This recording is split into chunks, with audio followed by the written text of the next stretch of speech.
4 - 3 - 2 = 1, 2 - 5 - 9 7, 5 - 5 - 5 0 ആയാൽ 7 കുറയ്ക്കണം 4 കുറയ്ക്കണം 2ൻ്റെ വില കാണുക. നമുക്കിവിടെ എന്താ ബന്ധം നോക്കാം. ഇവിടെ എന്താ ബന്ധം? നടുവിലത്തെ സംഖ്യ എടുക്കുക. എത്രയാണ്? 3. അതിൻ്റെ സ്ക്വയർ കാണുക. നടുവിലത്തെ സംഖ്യയുടെ സ്ക്വയർ കാണുക. ഇരുവശത്തുമുള്ള സംഖ്യകൾ ഗുണിക്കുക. ചിഹ്നം നോക്കണ്ട കേട്ടോ. ഇരുവശത്തുള്ള സംഖ്യകൾ ഗുണിക്കുക. 4 × 2 4 × 2 എന്നിട്ട് ഇതിൽ നിന്ന് കുറയ്ക്കുക. 3ൻ്റെ സ്ക്വയർ എത്ര? 9 കുറയ്ക്കണം 4 × 2 8 കുറയ്ക്കുമ്പോൾ 1 ഉത്തരം കിട്ടുന്നുണ്ട്. അതുപോലെ അടുത്തത് നോക്കുക. എന്താ ചെയ്യേണ്ടത്? നടുവിലത്തെ സംഖ്യയുടെ സ്ക്വയർ എത്ര? 5 സ്ക്വയർ. ഇരുവശത്തുള്ള സംഖ്യകൾ ഗുണിക്കുക. ഏതൊക്കെ? 2 9 2 × 9 എന്നിട്ട് കുറയ്ക്കുക. 5 സ്ക്വയർ എത്ര? 5 25 കുറയ്ക്കണം 9 18 25 18 കുറച്ചാൽ 7 കിട്ടുന്നുണ്ട്. അടുത്തതോ നടുവിലത്തെ സംഖ്യയുടെ സ്ക്വയർ 5 സ്ക്വയർ. അപ്പുറത്തും ഇപ്പുറത്തുള്ള ഗുണിക്കുക. 5 × 5 അല്ലേ? 5 × 5 കുറയ്ക്കുമ്പോൾ 5 25 കുറയ്ക്കണം 5 25 കുറയ്ക്കുമ്പോൾ 0 കിട്ടുന്നുണ്ട്. ഇതുപോലെ അടുത്ത് എന്താ? 7 - 4 - 2 എന്താ ചെയ്യുക? നടുവിലത്തെ സംഖ്യയുടെ സ്ക്വയർ 4ൻ്റെ സ്ക്വയർ അല്ലേ? അപ്പുറത്ത് ഇപ്പുറത്തുള്ള ഗുണിക്കുക. 7 × 2 എന്നിട്ട് കുറയ്ക്കുക. 4 സ്ക്വയർ 16 - 7 × 2 14 കുറയ്ക്കുമ്പോൾ ഉത്തരം 2. ഒരാൾ ഒരു സാധനം 840 രൂപയ്ക്ക് വിറ്റ് 20% ലാഭം നേടി. 30% ലാഭം കിട്ടാൻ അത് എത്ര രൂപയ്ക്ക് വിൽക്കണം? നമുക്കിവിടെ വാങ്ങിയ വില എന്നും ലാഭശതമാനം എന്നും വിറ്റ വില എന്നും എഴുതാം. Cost price, profit percentage, selling price. Cost price, profit percentage, selling price. നമുക്ക് ആദ്യം ഒരാൾ ഒരു സാധനം 840 രൂപയ്ക്ക് വിറ്റ് 840 രൂപയ്ക്ക് വിറ്റ്. അപ്പോൾ വിറ്റ വില 840. 20% ലാഭം കിട്ടി. 20% ലാഭം കിട്ടി. 30% ലാഭം കിട്ടാൻ അടുത്ത വരിയിൽ 30% ലാഭം കിട്ടാൻ എത്ര രൂപയ്ക്ക് വിൽക്കണം? വിറ്റ വില കാണണം. അപ്പോൾ ഇവിടെ വാങ്ങിയ വിലയ്ക്ക് മാറ്റമില്ല. കാരണം ഒരു സാധനം വാങ്ങിച്ച് വെച്ചിരിക്കുകയാണ്. ആ സാധനം 840 രൂപയ്ക്ക് വിറ്റപ്പോൾ 20% ലാഭം കിട്ടി. എത്ര രൂപയ്ക്ക് വിറ്റാലാണ് 30% ലാഭം കിട്ടുക? അപ്പോൾ വിൽക്കുന്ന പരിപാടിയാണ് നമ്മൾ ചെയ്തുകൊണ്ടിരിക്കുന്നത്. വാങ്ങി അവിടെ വെച്ചു. അപ്പോൾ വാങ്ങിയ വില സ്ഥിരമാണ്. നമുക്ക് സൂത്രവാക്യം എഴുതാം. എന്താണ്? വിറ്റ വില സമം വാങ്ങിയ വില ഇൻറ്റു 100 പ്ലസ് ലാഭശതമാനം ബൈ 100. വിറ്റ വില എത്ര? 840 സമം വാങ്ങിയ വില അറിയില്ല അല്ലേ? വാങ്ങിയ വില അറിയില്ല ഇൻറ്റു 100 പ്ലസ് ലാഭം എത്ര വരും? 120 ബൈ 100. അപ്പോൾ 840 സമം എക്സ് ഇൻറ്റു ഇത് 20 കൊണ്ട് പഠിച്ചെടുക്കുമ്പോൾ 6 20 120 5 20 100. ഇതൊന്ന് എങ്ങനെ എക്സ് കാണുക? എക്സ് കാണാൻ ഇൻറ്റു 6/5 ഇങ്ങോട്ട് എടുക്കുക. ഇൻറ്റു 6/5 ഇങ്ങോട്ട്. ഇവിടെ എന്തുണ്ട്? 840 ഇൻറ്റു 6/5 ഇങ്ങോട്ട് വരുമ്പോൾ എന്താവും? അതിൻ്റെ റെസിപ്രോക്കലാവും. ഇൻറ്റു 5/6 നമുക്ക് വെട്ടിച്ചുരുക്കുമ്പോൾ 14/6 14/6 ഒരു 0. 140 ഇൻറ്റു 5 14 5 70 ഒരു 0. 14 5 70 ഒരു 0 എത്ര വരും? 700. നമുക്ക് എന്ത് കിട്ടി? അതായത് എക്സ് എന്താണ്? വാങ്ങിയ വില കിട്ടി. എത്ര? 700. നമ്മളെന്താ ആദ്യം പറഞ്ഞത്? വാങ്ങിയ വിലയ്ക്ക് മാറ്റമില്ല. അപ്പോൾ വീണ്ടും ആ 700 നമുക്ക് അടുത്ത സ്റ്റെപ്പിലേക്ക് എടുക്കാം അല്ലേ? 700. ഇപ്പോൾ ഇവിടെ എന്തറിയാം? വാങ്ങിയ വില അറിയാം, ലാഭശതമാനം അറിയാം, വിറ്റ വില കാണണം. വീണ്ടും ഇതേ സൂത്രവാക്യം അല്ലേ? വിറ്റ വില സമം വാങ്ങിയ വില എത്ര?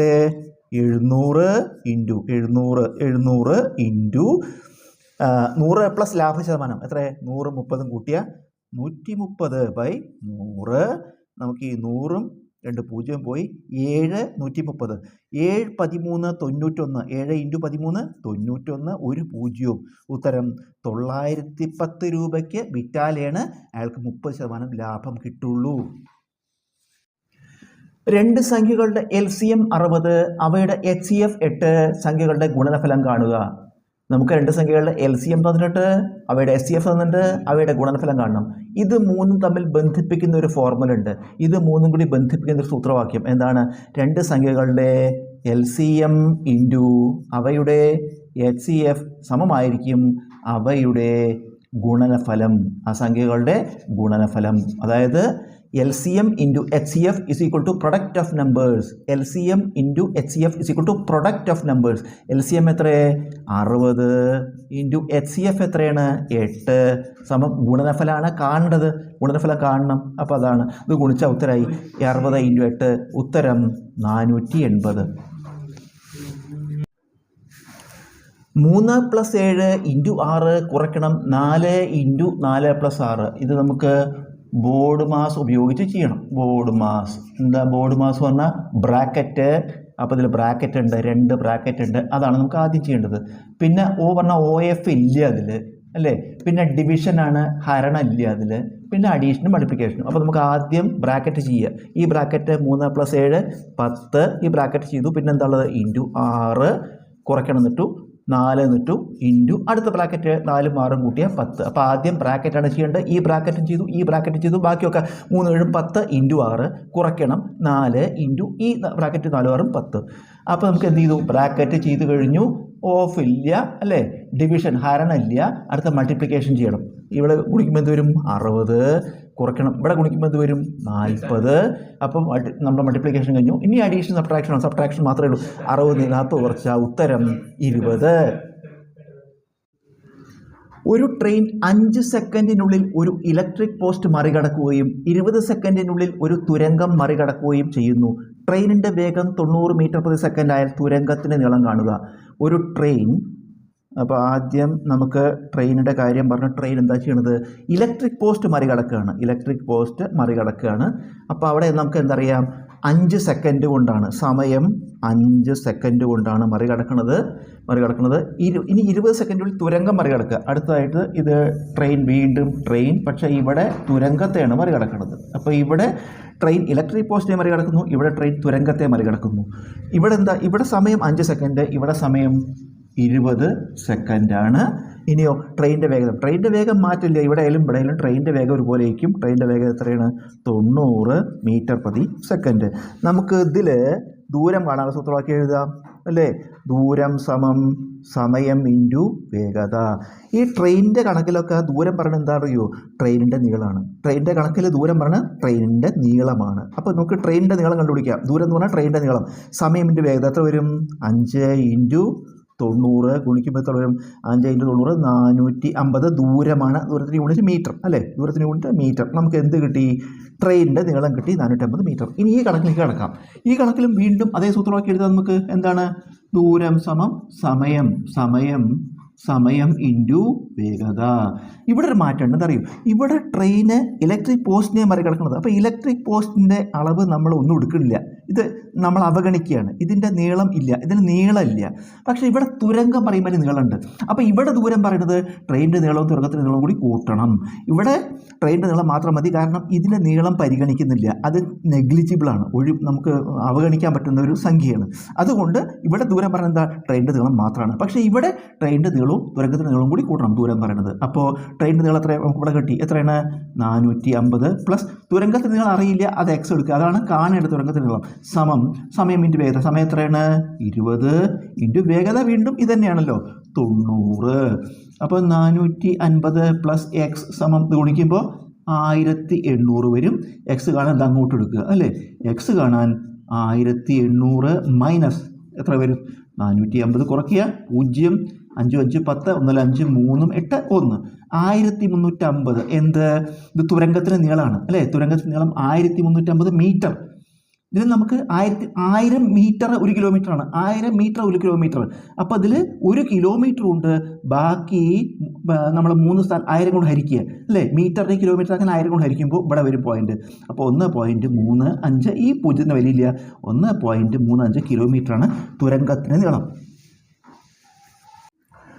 ഒരു ബാറ്റർ 17ാം ഇന്നിങ്സിൽ 87 റൺസ് നേടുകയും അങ്ങനെ അയാളുടെ ശരാശരി 3 അധികമായി വർദ്ധിപ്പിക്കുകയും ചെയ്യുന്നു. 17ാം ഇന്നിങ്സിന് ശേഷമുള്ള അയാളുടെ ശരാശരി എത്ര? അപ്പം നമുക്കിവിടെ ഇന്നിങ്സ് എന്നെഴുതാം. ഇന്നിങ്സ്, ഇവിടെ ശരാശരി ആവറേജ് എന്നെഴുതാം. അപ്പോൾ ഇന്നിങ്സ് ശരാശരി 17ാം ഇന്നിങ്സിൽ. അപ്പോൾ നമുക്ക് 16 വെച്ച് തുടങ്ങുക. 16ാം ഇന്നിങ്സ് 17ാം ഇന്നിങ്സ്. 17ാം ഇന്നിങ്സിൽ എന്ത് ചെയ്തു? 87 റൺസ് നേടിയപ്പോൾ അയാളുടെ ശരാശരി 3 കൂടി. അപ്പോൾ പഴയ ശരാശരി നമുക്കറിയില്ല, അല്ലേ? എന്താ സംഭവിച്ചത്? 17ാം ഇന്നിങ്സിൽ എത്ര റൺസ് എടുത്തു? 87 റൺസ്. അപ്പോൾ ശരാശരിക്ക് എന്ത് സംഭവിച്ചു? ശരാശരി കൂടി. എത്ര കൂടി? 3 കൂടി. അപ്പോൾ ആദ്യത്തെ ശരാശരി നമുക്കറിയില്ല, അത് എക്സ് എന്ന് കരുതുക. അപ്പോൾ അടുത്ത ശരാശരി എന്ത് വരും? X plus 3. ഇത് 16ാം ഇന്നിങ്സിലത്തെ ശരാശരി, ഇത് 17ാം ഇന്നിങ്സിലത്തെ ശരാശരി. 16നെ എക്സ് കൊണ്ട് കുടിച്ചാൽ എന്ത് കിട്ടും? 16 ഇന്നിങ്സിലും കൂടി ആകെ എത്ര റൺസ് എടുത്തു? കാരണം ഇത് എണ്ണവും ഇത് ശരാശരിയാണ്. എണ്ണവും ശരാശരിയും കുടിച്ചാൽ തുക കിട്ടും അല്ലേ? എണ്ണവും ശരാശരിയും കുടിച്ചാൽ തുക കിട്ടും. അപ്പോൾ 16 ഇന്നിങ്സിലെ റൺസിൻ്റെ തുക 16x, 17 ഇന്നിങ്സിലെ റൺസിൻ്റെ തുക 17 × x+3. എന്നിട്ട് ഇതിൽ നിന്ന് കുറച്ചാൽ നമുക്ക് 17ാം ഇന്നിങ്സിൽ എടുത്തത് കിട്ടും. ഇത് ഗുണിച്ചാൽ 16 ഇന്നിങ്സിലും കൂടി ആകെ എത്ര എടുത്തു? ഇത് കുടിച്ചാൽ 17 ഇന്നിങ്സിലും കൂടി ആകെ എത്ര എടുത്തു? ഇത് കുറച്ചാലോ 17ാം ഇന്നിങ്സിൽ എത്ര എടുത്തു? അപ്പോൾ നമുക്കത് ചെയ്യാം. ഇതുകൊണ്ട് ഗുണിക്കുക 17 × x+3 എന്ത് കിട്ടി? 17 ഇന്നിങ്സിലും കൂടി ആകെ എത്ര റൺസ് എടുത്തു? 16x എന്ത് കിട്ടി? 16 ഇന്നിങ്സിലും കൂടി എത്ര എടുത്തു? എന്നിട്ട് ഇതിന്ന് കുറയ്ക്കുക അല്ലേ? അപ്പോൾ 17 ഇന്നിങ്സിൽ ആകെ എത്ര എടുത്തു? അതിന്ന് 16 ഇന്നിങ്സിൽ ആകെ എത്ര എടുത്തു? കുറച്ച് കഴിഞ്ഞാൽ 17ാമത്തെ കിട്ടും. അത് എത്രയാണ്? 17ാം ഇന്നിങ്സിൽ 87. ഈ ഇക്വേഷൻ സോൾവ് ചെയ്യുക. 17 കൊണ്ട് 2 ഗുണിക്കണം. 17 × x, 17x + 17 × 3 51 - 16x = 87. 17x നിന്ന് 16x കുറച്ചാൽ 1x + 51 അങ്ങോട്ട് എടുക്കുക = 87 - 51. എക്സ് സമം കുറയ്ക്കുമ്പോൾ 6 1 7 3 5 8 എക്സ് കിട്ടി അല്ലേ? അപ്പോൾ എന്തായിരുന്നു? ആദ്യ ശരാശരി എത്രയാണ്? 36. അടുത്ത ശരാശരി 3 കൂട്ടുക 36 3 39 അല്ലേ? എന്ത് വരും? അടുത്ത ശരാശരി 39. ചോദ്യം എന്താ? 17ാം ഇന്നിങ്സിന് ശേഷമുള്ള ശരാശരി അതാണിത്. 17ാം ഇന്നിങ്സ് കഴിയുമ്പോൾ അയാളുടെ ശരാശരി എത്രയും മാറും? 39. സമപാർശ്വമട്ട ത്രികോണത്തിൻ്റെ തുല്യമായ വശങ്ങളിൽ 14 സെൻറ്റിമീറ്റർ തുല്യമല്ലാത്ത വശം കാണുക. സമപാർശ്വമട്ട ത്രികോണം ഐസോസിലസ് റൈറ്റ് ട്രയാങ്കിൾ. സമപാർശ്വ ഐസോസിലസ് മട്ട ത്രികോണം റൈറ്റ് ട്രയാങ്കിൾ. അപ്പോൾ ഐസോസിലസ് റൈറ്റ് ട്രയാങ്കിൾ ആണ്. ഐസോസിലസ് ആണ്, അതായത് 2 വശങ്ങൾ തുല്യമാണ്. എന്നാലോ അത് മട്ടത്രികോണമാണ്. ഇതാണ് സമപാർശ്വ മട്ടത്രികോണം. അപ്പോൾ എൻ്റെ അർത്ഥം എന്താ? ഈ 2 വശങ്ങൾ തുല്യം. ഇതല്ല കേട്ടോ, ഇത് മട്ടത്രികോണം ആവുകൊണ്ട് ഇത് 90 ഡിഗ്രിയുടെ എതിർഭാഗത്തിനെ നമ്മൾ എന്താ പറയുക? കർണം എന്ന് പറയും, ഹൈപ്പോട്ന്യൂസ് അല്ലേ? അപ്പോൾ ഇത് രണ്ടുമാണ് ഇത് തുല്യമല്ലാത്ത വശമാണ്. ഇത് തുല്യാവില്ല. ഇത് കർണം ഏറ്റവും വലുതായിരിക്കുമല്ലോ. ഒരു മട്ടത്രികോണത്തിലെ ഏറ്റവും വലിയ വശത്തിനാണ് കർണം പറയുക. അപ്പോൾ ഇത് തുല്യമായ വശങ്ങൾ ഇത് രണ്ടുമാണ്. അതായത് ഇത് പാദം, ബേസ് അല്ലേ? ഇത് ലംബം, ഓൾട്ടിറ്റ്യൂഡ് എന്നറിയാം. അപ്പോൾ ഇതിൽ നമുക്ക് എന്താ നമുക്കറിയുക? തുല്യമായ വശങ്ങളിലൊന്ന്, തുല്യമായ വശം എന്താണ് അല്ലേ? അത് 14 സെൻറ്റിമീറ്റർ ആണ്. അപ്പോൾ ഇത് 14 ഇതും 14 ആണല്ലോ തുല്യമായ വശം. നമുക്ക് എന്താ കാണേണ്ടത്? തുല്യമല്ലാത്ത വശം ഇത് കാണണം അല്ലേ? അപ്പോൾ അതിന് നമുക്ക് പൈത്തഗോറസ് സിദ്ധാന്തം ഉപയോഗിക്കാം. പൈത്തഗോറസ് സിദ്ധാന്തം എന്താണ്? പൈത്തഗോറസ് സിദ്ധാന്തം കർണം സമം റൂട്ട് ഓഫ് പാദം സ്ക്വയർ പ്ലസ് ലംബം സ്ക്വയർ സമം റൂട്ട് ഓഫ് പാദം എത്ര? 14 സ്ക്വയർ പ്ലസ് അത് ലംബവും 14 സ്ക്വയർ സമം റൂട്ട് ഓഫ് 14 സ്ക്വയർ എത്ര? 196 പ്ലസ് 196. നമുക്കിതിനെ എന്തെഴുതാം? 196 × 2 എന്ന് എഴുതാം അല്ലേ? 196 കൂട്ടുന്നതിന് പകരം 196നെ 2 കൊണ്ട് ഗുണിച്ചാലും മതി. നമുക്കിതിൽ എന്തെഴുതാം? 196 റൂട്ട് നമുക്കറിയും. ഇതൊരു പൂർണ്ണവർഗ്ഗമാണ്, പെർഫെക്റ്റ് സ്ക്വയർ. അതിൻ്റെ റൂട്ട് എത്ര? 14 ആണ്. 14. ഇത് റൂട്ടില്ല, അപ്പോൾ അത് റൂട്ടിനകത്ത് എഴുതുക. അപ്പോൾ ഉത്തരം 14√2 സെൻറ്റിമീറ്റർ. 6 പൈപ്പുകൾ 1 മണിക്കൂർ 30 മിനിറ്റ് കൊണ്ട് ഒരു ടാങ്ക് നിറയ്ക്കും. ഇതേ വലിപ്പമുള്ള 4 പൈപ്പുകൾ എത്ര സമയം കൊണ്ട് ഈ ടാങ്ക് നിറയ്ക്കും? നമുക്ക് പൈപ്പുകളുടെ എണ്ണം എത്രയാണ്? ആദ്യം 6 പൈപ്പ്. ഇനി ഇവിടെ നമുക്ക് സമയം എഴുതാം. അപ്പോൾ 6 പൈപ്പുകൾ എത്ര? 1 മണിക്കൂർ 30 മിനിറ്റ്. 1 മണിക്കൂർ 30 മിനിറ്റ് പറഞ്ഞാൽ 90 മിനിറ്റാണ് അല്ലേ? 1 മണിക്കൂർ 30 മിനിറ്റ് എന്ന് പറയുമ്പോൾ 1 മണിക്കൂർ 60 മിനിറ്റും 60 30ഉം 90 മിനിറ്റ്. അപ്പോൾ എന്താണ്? 6 പൈപ്പുകൾ 90 മിനിറ്റ് കൊണ്ട് ഒരു ടാങ്ക് നിറയ്ക്കും. ഇനി ഇതേ വലുപ്പമുള്ള 4 പൈപ്പുകളാവുമ്പോൾ എത്ര സമയം കൊണ്ട് എന്ന് കാണണം. നമുക്ക് പൈപ്പുകളുടെ എണ്ണം ആദ്യം എഴുതുക. പൈപ്പുകളുടെ എണ്ണം എത്ര? 6 4. അപ്പോൾ 6:4 പൈപ്പുകളുടെ എണ്ണം, അതിൻ്റെ അംശബന്ധം 6:4 സമം സമയത്തിൻ്റെ 90:x അല്ലേ? 90:x. അത് 90 എന്ന് അറിയില്ല, എക്സ് കിട്ടും. ഇനി ഇതിൻ്റെ പ്രത്യേകത എന്താ വെച്ചാൽ പൈപ്പുകളുടെ എണ്ണം കൂടുന്തോറും സമയം കുറയും അല്ലേ? പൈപ്പുകൾ എണ്ണം കൂടുന്തോറും ടാങ്ക് നിറയ്ക്കാൻ കുറച്ച് സമയം മതി. ഇവിടെ പൈപ്പുകളുടെ എണ്ണം കുറയുകയാണ്, അപ്പോൾ കൂടുതൽ സമയം വേണ്ടി വരും. 6 പൈപ്പ് ഉണ്ടായിരുന്നു. 6 പൈപ്പ് ഉണ്ടാകുമ്പോൾ 90 മിനിറ്റ് വേണം. 6 പൈപ്പ് ഉണ്ടാവും എന്ന് പറയുമ്പോൾ 90 മിനിറ്റ്. അത് കുറച്ച് 4 പൈപ്പ് ആകുമ്പോഴോ ഇതിനേക്കാൾ കൂടുതൽ സമയം വേണ്ടി വരും. അപ്പോൾ ഇവിടെ എന്താ സംഭവിക്കുന്നത്? പൈപ്പുകളുടെ എണ്ണം കുറയുമ്പോൾ സമയം കൂടുന്നു അല്ലേ? പൈപ്പുകളുടെ എണ്ണം കുറയുമ്പോൾ സമയം കൂടുന്നു. ഒരളവ് കുറയുമ്പോൾ മറ്റേ അളവ് കൂടുന്നു. ഒരളവ് കുറയുമ്പോൾ മറ്റേ അളവ് കൂടുന്നു. ഇതിനെയാണ് നമ്മൾ വിപരീതാനുപാതം ഇൻഡയറക്റ്റ് പ്രപ്പോർഷൻ പറയുക. വിപരീതാനുപാതം ഇൻഡയറക്റ്റ് പ്രപ്പോർഷൻ ആണ്. അപ്പോൾ ഒരളവ് കൂടുമ്പോൾ മറ്റേ അളവും കൂടുകയാണെങ്കിലാണ് നേരനുപാതം, ഡയറക്റ്റ് പ്രപ്പോർഷൻ. ഒരളവും കൂടുമ്പോൾ മറ്റേതും കൂടുകയാണെങ്കിൽ ഡയറക്റ്റ് പ്രപ്പോർഷൻ, നേരനുപാതം. ഇത് വിപരീതാനുപാതമാണ്. അപ്പോൾ നമ്മൾ എന്ത് ചെയ്യണം അറിയൂ, ഇത് അതുപോലെ ഇടുക. 6:4 സമം. ഇതൊന്ന് തിരിച്ചെഴുതണം. വിപരീതാനുപാതം കൊണ്ട് തിരിച്ചെഴുതുക. x/90. ഇനി നമുക്ക് എന്ത് ചെയ്യണം, ആദ്യ പദം ഇൻറ്റു അന്ത്യപദം ഈ അറ്റത്തെയും ഈ അറ്റത്തെയും ഗുണിക്കുക. എത്ര? 6 × 90 സമം മധ്യപദങ്ങൾ ഗുണിക്കുക. 4 × x 4x. അതായത് ഈ അറ്റത്തെയും ഗുണിക്കുക. Product of extremes will be equal to product of middle terms. അങ്ങനെ എഴുതി. ഇത് ഗുണിക്കുമ്പോൾ എന്ത് വരും? 540 സമം 4x. എക്സ് എങ്ങനെ കാണും? 540/4 ഹരിക്കുമ്പോൾ 1 4 4 ശിഷ്ടം 1 14 3 4 12 ശിഷ്ടം 2 20 14 20 135 മിനിറ്റാണ് കേട്ടോ. 135 മിനിറ്റ്. 135 മിനിറ്റ് പറയുമ്പോൾ എന്ത് വരും? 120 15 120 15. അപ്പോൾ 2 മണിക്കൂർ 15 മിനിറ്റ്. 2 മണിക്കൂർ 15 മിനിറ്റാണ് ഉത്തരം. -1 ഘാതം 121 ഇൻറ്റു √576. ഒരു നെഗറ്റീവ് സംഖ്യയുടെ കൃതി ഒറ്റ സംഖ്യ വന്നാൽ, നെഗറ്റീവ് സംഖ്യയുടെ കൃതി ഓഡ് നമ്പർ വന്നാൽ ഉത്തരം നെഗറ്റീവ് ആയിരിക്കും. ഒരു നെഗറ്റീവ് സംഖ്യയുടെ കൃതി ഒറ്റ സംഖ്യ വന്നാൽ, ഓഡ് നമ്പർ വന്നാൽ ഉത്തരം നെഗറ്റീവ് ആയിരിക്കും. നെഗറ്റീവ് സംഖ്യയുടെ കൃതി ഇരട്ട സംഖ്യ വരുമ്പോഴാണ്, അതായത് നെഗറ്റീവ് സംഖ്യയുടെ കൃതി ഈവൺ നമ്പർ വരുമ്പോഴേ പോസിറ്റീവ് ആവുള്ളൂ. അപ്പോൾ ഇവിടെ ഒന്നിൻ്റെ കൃതി എത്ര വന്നാലും ഒന്നാണ് അല്ലേ? 1 1/121 എന്താ അർത്ഥം? 1 × 1 × 121 പ്രാവശ്യം ഗുണിക്കുക. 1 എത്ര തവണ ഗുണിച്ചാലും ഒന്നാണ്. ഇനി നമ്മൾ പറഞ്ഞ നിയമം നോക്കേണ്ടത് എന്താ? നെഗറ്റീവ് സംഖ്യയാണ് ഇവിടെ. അപ്പോൾ നമ്മൾ കൃതി നോക്കുക. കൃതി എന്താ? 121 എന്താ? ഒറ്റ സംഖ്യയാണ്, ഓഡ് നമ്പറാണ്. 121 ഒറ്റ സംഖ്യയുടെ ഓഡ് നമ്പർ. ഒറ്റ സംഖ്യ വന്നാൽ നമ്മൾ പറഞ്ഞത് ഉത്തരം നെഗറ്റീവ് ആയിരിക്കും അല്ലേ? ഇത് ഇരട്ട സംഖ്യയാണെങ്കിൽ നമുക്ക് പോസിറ്റീവ് ചിഹ്നം ഇടേണ്ട, അവിടെ പോസിറ്റീവ് ആവും. ഇത് ഒറ്റ സംഖ്യ കൊണ്ട് നെഗറ്റീവ് ചിഹ്നം നിലനിർത്തണം. Into 576 root 576 വർഗ്ഗമൂലം 24ആണ്. 24 × 24 ആണ് 576. 24 × 24 ആണ് 576. ഇനി തമ്മിൽ ഗുണിക്കുക. 1 × 24. നെഗറ്റീവും പോസിറ്റീവും ഗുണിച്ചാൽ നെഗറ്റീവ് വരും. നെഗറ്റീവ് ഇൻറ്റു പോസിറ്റീവ് നെഗറ്റീവ് വരും. -24 ആണ് ഉത്തരം. ഒരു തെറ്റായ ക്ലോക്കിൽ ഓരോ 3 മിനിറ്റിലും 5 സെക്കൻഡ് കൂടുതൽ സെക്കൻഡ് സൂചി ഓടുന്നു. രാവിലെ 7-ന് ക്ലോക്ക് പ്രവർത്തിക്കാൻ തുടങ്ങിയാൽ വൈകുന്നേരം 4 മണിക്ക് തെറ്റായ ഈ ക്ലോക്കിൽ സമയം എന്തായിരിക്കും? എന്താ ക്ലോക്കിലെ പ്രത്യേകത? 3 മിനിറ്റ് കൂടുമ്പോൾ സെക്കൻഡ് സൂചി 5 സെക്കൻഡ് കൂടുതൽ കാണിക്കും അല്ലേ? 3 മിനിറ്റ് കൂടുമ്പോൾ എന്താ ചെയ്യുക? സെക്കൻഡ് സൂചി 5 സെക്കൻഡ് കൂടുതൽ കാണിക്കും. 3 മിനിറ്റ് കൂടുമ്പോൾ സെക്കൻഡ് സൂചി 5 സെക്കൻഡ് കൂടുതൽ കാണിക്കുകയാണെങ്കിൽ 1 മിനിറ്റിൽ എത്രയായിരിക്കും? 1 മിനിറ്റിൽ എന്താ വരിക? 5/3 സെക്കൻഡ് അല്ലേ? 3 മിനിറ്റിൽ 5 സെക്കൻഡാണ് കൂടുതൽ കാണിക്കുന്നത് വെച്ചാൽ 1 മിനിറ്റിൽ 5/3 സെക്കൻഡ് കൂടുതൽ കാണിക്കും. അപ്പോൾ 60 മിനിറ്റിലോ? 60 മിനിറ്റിൽ ഇത് 1 മിനിറ്റിലാണ്. അപ്പോൾ 60 മിനിറ്റിൽ എങ്ങനെ കാണുക? 5/3 × 60. ഇത് വെട്ടിച്ചുരുക്കുമ്പോൾ നമുക്ക് 20 എന്ന് വരും. 5 × 20 100 സെക്കൻഡ് കൂടുതൽ കാണിക്കും. എപ്പോൾ? 60 മിനിറ്റ് കൂടുമ്പോൾ. 60 മിനിറ്റ് എന്ന് പറഞ്ഞാൽ എന്താ അർത്ഥം? 1 മണിക്കൂർ കൂടുമ്പോൾ അല്ലേ? ആ ക്ലോക്കിൽ 1 മണിക്കൂർ, ഓരോ മണിക്കൂറിലും സെക്കൻഡ് സൂചി എത്ര കൂടുതൽ കാണിക്കും? 100 സെക്കൻഡ് കൂടുതൽ കാണിക്കും ഓരോ മണിക്കൂറിലും. അങ്ങനെ എത്ര മണിക്കൂറുണ്ട് നോക്കുക.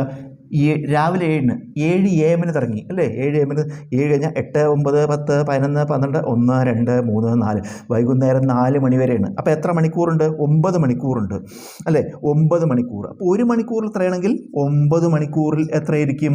ഇതിനെ 9 കൊണ്ട് വിളിക്കുക. 1 മണിക്കൂറിൽ 100. അപ്പോൾ 9 മണിക്കൂറിൽ 900 സെക്കൻഡ്. നമുക്കതിനെ മിനിറ്റാക്കി മാറ്റാം. 900 സെക്കൻഡിനെ മിനിറ്റാക്കാം. 1 മിനിറ്റ് 60 സെക്കൻഡാണ്. 1 minute 60 second. അപ്പോൾ സെക്കൻഡിനെ മിനിറ്റാക്കാൻ 60 കൊണ്ട് ഹരിക്കുക. സെക്കൻഡിനെ മിനിറ്റാക്കാൻ 60 കൊണ്ട് ഹരിക്കുക. അപ്പോൾ 900/60 0 വെട്ടിപ്പോയ 15 6 90 എന്ന് വരും അല്ലേ? 15 6 90 15. ഇപ്പോൾ എന്തായി യൂണിറ്റ്? മിനിറ്റ്. അപ്പോൾ എന്താ സംഭവിക്കണത്? 15 മിനിറ്റ് കൂടി ഉണ്ടാവും. എപ്പോഴൊക്കെ? വൈകുന്നേരം 4 മണിയാവുമ്പോഴൊക്കെ. 4 മണിയല്ല ക്ലോക്കിൽ കാണിക്കുക, 15 മിനിറ്റ് കൂടുതൽ കാണിക്കും. അപ്പോൾ എത്രയാവും? 4:15 ആവും അല്ലേ? അപ്പോൾ ഉത്തരം എന്താണ്? 7 AM ക്ലോക്ക് തുടങ്ങി വൈകുന്നേരം 4 മണിക്ക് എന്താ കാണിക്കുക? 4:15 PM സമയം കാണിക്കും. അരുൺ 2 വർഷം കൂടുമ്പോൾ 3 തവണ രക്തദാനം ചെയ്യുന്നു. ഓരോ തവണയും 350 മില്ലി രക്തമാണ് നൽകുന്നത്. 6 വർഷത്തിനുള്ളിൽ അരുൺ എത്ര ലിറ്റർ രക്തം ദാനം ചെയ്യും? അപ്പോൾ ആകെ 6 വർഷത്തിനുള്ളിലാണ് കാണേണ്ടത്. 6 വർഷത്തിൽ എത്ര രക്തം ദാനം ചെയ്യും? ഈ 6 വർഷം പറഞ്ഞാൽ 2 വർഷം പ്ലസ് 2 വർഷം പ്ലസ് 2 വർഷം എന്ന് എഴുതാം അല്ലേ? 2 വർഷത്തിൽ 2 വർഷം കൂടുമ്പോൾ 3 തവണ ചെയ്യുന്നുണ്ട്, രക്തം കൊടുക്കുന്നുണ്ട്. 2 വർഷം കൂടുമ്പോൾ 3 തവണ. അപ്പോൾ ഈ 2 വർഷത്തിൽ 3 പ്രാവശ്യം, ഇവിടെയും 2 വർഷത്തിൽ 3 പ്രാവശ്യം, ഈ 2 വർഷം കൂടുമ്പോഴും 3 പ്രാവശ്യം രക്തം കൊടുക്കുന്നുണ്ട്. അപ്പോൾ ആകെ 3 3 6 3 9 തവണ രക്തം നൽകുന്നുണ്ട്. 9 തവണ. ഒരു തവണ എത്ര കൊടുക്കുന്നത്? ഒരു തവണ 350 ലിറ്റർ. അപ്പോൾ 9 തവണ 9 × 350 ഗുണിക്കുക. 9 × 0 0, 9 × 5 45, ശിഷ്ടം 4, 9 × 3 27, 4 31. ഇത്രയും 3150. ഇത് മില്ലി ലിറ്ററാണ്. അപ്പോൾ 3150 മില്ലി ലിറ്റർ രക്തം ദാനം ചെയ്യും. നമുക്ക് ചോദ്യം എന്താ? എത്ര ലിറ്റർ? ഈ 1000 മില്ലി ലിറ്ററാണ് 1 ലിറ്റർ. 1 ലിറ്റർ എന്ന് പറഞ്ഞാൽ 1000 മില്ലി ലിറ്റർ. അപ്പോൾ അതിൻ്റെ അർത്ഥം എന്താ? മില്ലി ലിറ്ററിനെ ലിറ്ററാക്കാൻ 1000 കൊണ്ട് ഹരിക്കുക. മില്ലി ലിറ്ററിനെ ലിറ്ററാക്കാൻ 1000 കൊണ്ട് ഹരിക്കുക. 3150/1000. നമുക്കൊരു 0 വെട്ടി കളഞ്ഞാൽ 315നെ 100 കൊണ്ട് അതിനെങ്ങനെ ഹരിക്കുക? 100 കൊണ്ട് ഹരിക്കുമ്പോൾ 2 ദശാംശ സ്ഥാനം ഇടത്തോട്ട് നീക്കണം. ഒരു സംഖ്യയെ 100 കൊണ്ട് ഹരിക്കുമ്പോൾ 2 സ്ഥാനം ഇടത്തോട്ട് നീക്കണം. അപ്പോൾ ഇവിടെ ദശാംശം വരും. ഉത്തരം 3.15 ലിറ്റർ. x/√128 സമം √162/x ആയാൽ എക്സിൻ്റെ വില കാണുക. ഇത് നമുക്ക് ക്രോസ് മൾട്ടിപ്ലിക്കേഷൻ ചെയ്യാം. അതായത് a/b സമം c/d ആയാൽ, a/b സമം c/d ആയാൽ AD സമം BC. ഇതാണ് ക്രോസ് മൾട്ടിപ്ലിക്കേഷൻ എന്ന് പറയുക. അതായത് ഈ അംശം കൊണ്ട് ഈ ഛേദത്തെ ഗുണിക്കുക, ഈ ന്യൂമറേറ്റർ കൊണ്ട് ഈ ഡിനോമിനേറ്ററിനെ ഗുണിക്കുക. എന്ത് വരും? x × x, x² സമം നേടുക. ഈ ഡിനോമിനേറ്റർ കൊണ്ട് ഈ ന്യൂമറേറ്ററിനെ ഗുണിക്കുക, ഈ ഛേദം കൊണ്ട് ഈ അംശത്തെ ഗുണിക്കുക.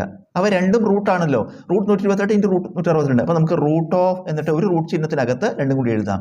128 × 162 സമം √128നെ നമുക്ക് 64 × 2, അതായത് പരമാവധി വലിയ ഒരു അഖണ്ഡ സംഖ്യയുടെയും ഒരു കരണിയുടെയും ഗുണനഫലമായിട്ട് എഴുതുകയാണ്. ഒരു പരമാവധി വലിയ ഒരു പൂർണ്ണവർഗം, അതായത് 64 റൂട്ട് ഉണ്ടല്ലോ, പിന്നെ 64 2 കൊണ്ട് കൂടിച്ചാൽ 128. അപ്പോൾ നമ്മൾ ഇത് പൂർണ്ണവർഗ സംഖ്യയാണ്, ഇത് കരണി സേഡാണ്. അങ്ങനെ ഗുണനഫലമായിട്ട് എഴുതി. ഇൻറ്റു അതുപോലെ 81 × 2 എന്ന് എഴുതാം. 81 × 2 162. നമുക്ക് ഇതിൻ്റെ അർത്ഥം എന്താ? ഇതിൻ്റെ എല്ലാത്തിൻ്റെയും റൂട്ടാണ്. അപ്പോൾ നമുക്ക് 64 റൂട്ട് എടുക്കാം. എത്രയാണ്? 8. ഇൻറ്റു 81 റൂട്ട് എടുക്കാം. എത്രയാണ്? 9. ഇൻറ്റു ബാക്കി ഉള്ളിൽ എന്താ? 2 × 2. അപ്പോൾ അത് റൂട്ടിനകത്ത് 4. 8 × 9 72. Into 4 root 2. ഇത് ഗുണിക്കും 72 × 2 144 എന്ത്? x² ആണത് അല്ലേ? x² 144. അപ്പോൾ x എന്തായിരിക്കും? √144 എത്ര വരും? ഉത്തരം 12. സമാന്തര ശ്രേണിയുടെ n-ാം പദം Pn + Q ആയാൽ പൊതുവ്യത്യാസം കാണുക. സമാന്തര ശ്രേണി അരിത്മെറ്റിക് സീക്വൻസിൻ്റെ nth ടേം തന്നിട്ടുണ്ട്. അരിത്മെറ്റിക് സീക്വൻസിൻ്റെ nth ടേം Tn സമം എന്താണ്? Pn + Q. ഇത് nth ടേമാണ് Pn + Q. അപ്പോൾ നമുക്ക് T1 കാണുക, 1-ാം പദം കാണുക. അപ്പോൾ n-ൻ്റെ സ്ഥാനത്ത് നമ്മൾ 1 കൊടുത്താൽ മതി. അപ്പോൾ ഇവിടെ എന്ത് വരും? P × 1 + Q സമം P × 1 P + Q. നമുക്ക് എന്ത് കിട്ടി? ഫസ്റ്റ് ടേം കിട്ടി. എന്താ ചെയ്ത്? n പകരം 1 വരെ കൊടുത്തു. ഇനി നമുക്ക് T2 കാണാം, സെക്കൻഡ് ടേം 2-ാം പദം. n പകരം 2 എന്ന് വില കൊടുക്കുക. അപ്പോൾ എന്ത് വരും? P × 2 + Q ഗുണിക്കുമ്പോൾ P × 2 2P + Q. നമുക്കിപ്പോൾ എന്താ കിട്ടി? T1 കിട്ടി, T2 കിട്ടി. നമുക്ക് എന്താ കാണേണ്ടത്? പൊതുവ്യത്യാസം, കോമൺ ഡിഫറൻസ് കാണണം. കോമൺ ഡിഫറൻസിനെ സൂചിപ്പിക്കുന്ന അക്ഷരം ഡി കാണാൻ നമ്മൾ എന്താ ചെയ്യുക? 2-ാം പദത്തിൽ നിന്ന് 1-ാം പദം കുറച്ചാൽ മതി. പൊതുവ്യത്യാസം കാണാൻ 2-ാം പദത്തിൽ നിന്ന് ആദ്യ പദം കുറയ്ക്കുക. 2-ാം പദം എത്രയാണ്? 2P + Qയിൽ നിന്ന് എന്ത് കുറക്കണം? T1 എത്രയേ? P + Q കുറയ്ക്കണം. അപ്പോൾ 2P + Qയിൽ നിന്ന് P + Q കുറയ്ക്കണം. സമം 2P + Q. നമ്മളിവിടെ ബ്രാക്കറ്റ് ഓപ്പൺ ചെയ്യണം, ബ്രാക്കറ്റ് എടുത്ത് കളയുകയാണ്. അപ്പോൾ ഈ 2P + Q അതുപോലെ ഇട്ടു. ഇവിടെ നമ്മൾ ശ്രദ്ധിക്കേണ്ടത് എന്താ വെച്ചാൽ ബ്രാക്കറ്റിൻ്റെ പുറത്തൊരു മൈനസാണ്. ഒരു ബ്രാക്കറ്റ് റിമൂവ് ചെയ്യുമ്പോൾ അല്ലെങ്കിൽ ബ്രാക്കറ്റ് ഓപ്പൺ ചെയ്യുമ്പോൾ ബ്രാക്കറ്റിൻ്റെ പുറത്ത് മൈനസ് ആണെങ്കിൽ നമ്മൾ ചെയ്യേണ്ടത് ബ്രാക്കറ്റ് എടുത്ത് കളയുമ്പോൾ ഉള്ളിലത്തെ എല്ലാ പദങ്ങളുടെയും ചിഹ്നങ്ങൾ മാറ്റണം. ഒരു ബ്രാക്കറ്റിൻ്റെ പുറത്ത് മൈനസ് ചിഹ്നമാണെങ്കിൽ ബ്രാക്കറ്റ് എടുത്ത് കളയുമ്പോൾ എന്ത് ചെയ്യണം? അകത്തുള്ളതിലേക്ക് ചിഹ്നങ്ങൾ മാറ്റണം. കാരണം എന്താ അറിയോ? ഈ മൈനസ് പറഞ്ഞാൽ -1 എന്ന് വിചാരിക്കണം നമ്മളിവിടെ. അപ്പോൾ ഈ -1 കൊണ്ട് ഗുണിക്കുമ്പോൾ എന്താ സംഭവിക്കുക? രണ്ടിൻ്റെ ചിഹ്നങ്ങൾ മാറുമല്ലോ, അതാണ് കാരണം. അപ്പോൾ എന്താവും? ഈ ബ്രാക്കറ്റ് എടുത്ത് മാറ്റുമ്പോൾ ഇത് പോസിറ്റീവ് പി ആണ്, അതെന്താവും മൈനസ് പി എന്നാവും. ഇത് പോസിറ്റീവ് ക്യൂ ആണ്, എന്താവും മൈനസ് ക്യൂ. ഇനി നോക്കൂ, 2p കുറയ്ക്കണം പി, 2pന്ന് 1p കുറച്ചാൽ 2pന്ന് 1p കുറച്ചാൽ 1p. ക്യൂ കുറയ്ക്കണം ക്യൂ, 1 ക്യൂന്ന് 1 ക്യൂ കുറച്ചാൽ 0 ആയി പോയി.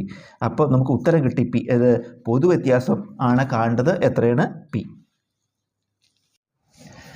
താഴെ നൽകിയിരിക്കുന്ന സംഖ്യാ ജോഡിയുമായി സമാന ബന്ധം കാണിക്കുന്ന സംഖ്യാ ജോഡി ഏതാണ്? നമുക്ക് 225, 14 അങ്ങനെ രണ്ട് സംഖ്യകൾ, ഒരു ജോഡി സംഖ്യകൾ ഉണ്ട് 225, 14. ഇതിലെന്താണോ ബന്ധം അതുപോലെ ബന്ധമുള്ളത് ഇവിടെ കണ്ടുപിടിക്കണം. 225, 14. ഈ 225 എന്ന് പറയുന്നത് 15ൻ്റെ സ്ക്വയർ ആണ്. 15ൻ്റെ സ്ക്വയർ ആണ് 225. 15നേക്കാൾ 1 കുറവായ സംഖ്യയാണ് 14 അല്ലേ? 15ൻ്റെ സ്ക്വയർ 225. ഈ 15നേക്കാൾ 1 കുറവായ സംഖ്യയാണ് 14. ഇവിടെ നോക്കൂ, 361, 19ൻ്റെ സ്ക്വയർ ആണ് 361. പക്ഷേ ഇവിടെ 19 തന്നെയാണ്. ഇതുപോലുള്ള ബന്ധമല്ല. ഇതോ 324, 18ൻ്റെ സ്ക്വയർ ആണ് 324. ഇവിടെ 18 തന്നെയാണ്. 289, 16. 289 17ൻ്റെ സ്ക്വയർ ആണ്. ഇവിടെ 16 ആണ്. അപ്പോൾ ഇതുപോലെ വരുന്നുണ്ട്. 17ൻ്റെ സ്ക്വയർ 289, 17നേക്കാൾ 1 കുറവായ സംഖ്യ ഇവിടെ വരുന്നുണ്ട്. ഇതോ 484, 22ൻ്റെ സ്ക്വയർ ആണ്. ഇവിടെയും 22 തന്നെയാണ്. അപ്പോൾ ഇതെല്ലാതും ഇത് 3 ഒരുപോലെയാണ്. ഇതാണ് നമ്മുടെ തന്നിട്ടുള്ളതുമായിട്ട് ബന്ധപ്പെട്ട അതേ ബന്ധം കാണിക്കുന്നത്. അപ്പോൾ ഉത്തരം 17 സ്ക്വയർ 16, അതായത് 289, 16.